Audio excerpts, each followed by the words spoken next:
Hello world and welcome to the NFL Outsider. We have a unique show for you this week. We're going to hit the practice field. Yep, we're going to look in on Steelers OTAs, specifically to report on Aaron Rodgers Watch 2025. I don't normally do this, but we're also going to head out to the hardwood today, men's and women's to be exact. I feel it's necessary to highlight as Indiana has become the mecca for basketball. If you're not into basketball, maybe we could change that today on this episode, so stick with us. We're going to finish this week honoring one of the greatest men in NFL history. So keep it locked. We have a great show in store for you. I am the NFL Outsider. Let's get into it. As we continue Aaron Rodgers Watch 2025, we can't help but notice he was not in attendance for kickoff of Steelers OTAs this week. And I'm sorry, Steelers fans, but I have to say it. Even though there's been a lot of talk about him joining your team, Aaron Rodgers is still a free agent. And yes, he mentioned personal matters affecting his decision, and he might make that call by June. The Steelers are hopeful he'll join before mandatory minicamp. The Steelers might have that inside information, or simply confidence in his decision. It's a high-stakes game, but they seem willing to play this waiting game for a quarterback of his caliber. It's apparently not something that Terry Bradshaw agrees with. In a recent interview, Bradshaw criticized the Steelers not only for waiting for Rodgers, but for being willing to sign him for just a year.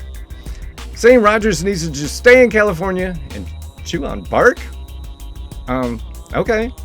And then there's Mason Rudolph. When asked about his situation, he said he's ignoring the noise and he's controlling everything he can. Keep your arms and legs inside the ride at all times, Pittsburgh. This ride is not over yet.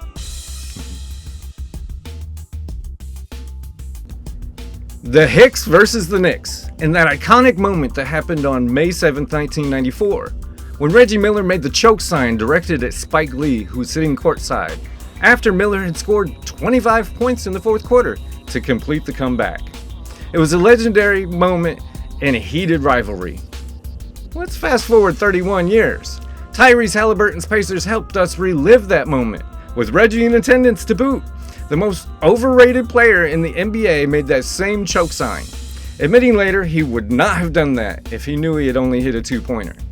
But the Pacers won in overtime, so it still counts. Halliburton has become polarizing to the point that he was Mr. Overrated to start the playoffs. Today, some are calling him the face of the basketball. That's a lot when you share a city with Caitlin Clark. But Hallie marches to the beat of his own drum, challenging everything from what a point guard is and how one operates, to what a small-town market can bring to the playoffs, and what a superstar looks and acts like. Even Puma's on board, putting an Overrate That t-shirt out ahead of Game 5 in New York. Go get 'em. 6 WNBA teams have switched to larger venues when playing the Indiana Fever in 2025, taking advantage of the huge draw that Caitlin Clark has become.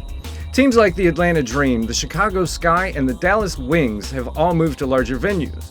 This move is a testament to her drawing power and increased interest in games featuring the Fever.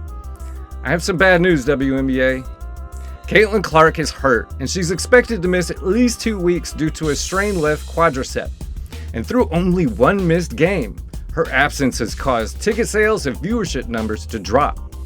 Many fans, it's becoming clear, are primarily only interested in watching her play. Indiana admits their home attendance was up 319% last year because of Clark, with a similar trend throughout the league. The soonest we'll see Clark again is June 10th. That's 3 days after the Fever take on Angel Reese in the Sky, which has become a can't-miss event.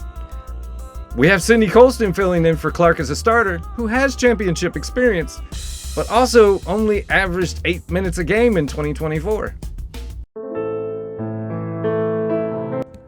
Jim Irsay, the owner of the Indianapolis Colts, passed away in his sleep at the age of 65. The news has deeply affected not only the team, but the NFL community, and with many former players and colleagues expressing their grief and sharing memories of his passion and generosity. The Colts plan to honor his legacy with a jersey patch featuring Jim's initials and signature throughout the 2025 season. Jim's daughters are expected to take over ownership of the team. It's still a significant blow to the Colts organization and their fans. Carly Irsay Gordon has been actively involved in the team's operations and is seen as the likely successor. She has a passion for philanthropy and community engagement, just like her father. Those inside the organization say Carly has been quietly running the team for at least 2 years. Carly was at the owners' meetings when she learned of her father's death. So the team should not skip a beat this year, and maybe even win it all, just for Jen.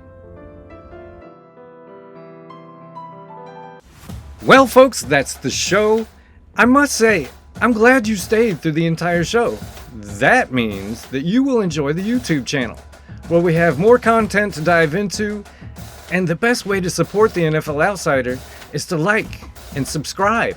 Leave me a comment, good or bad.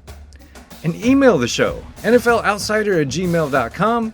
Let me know what you'd like to see me cover, because this is your show. I just put it together for you. Follow us on social media. All the links are going to be in the description. And until next time, on or off the field, every choice matters. So make good decisions, and we'll see you next time on the NFL Outsider.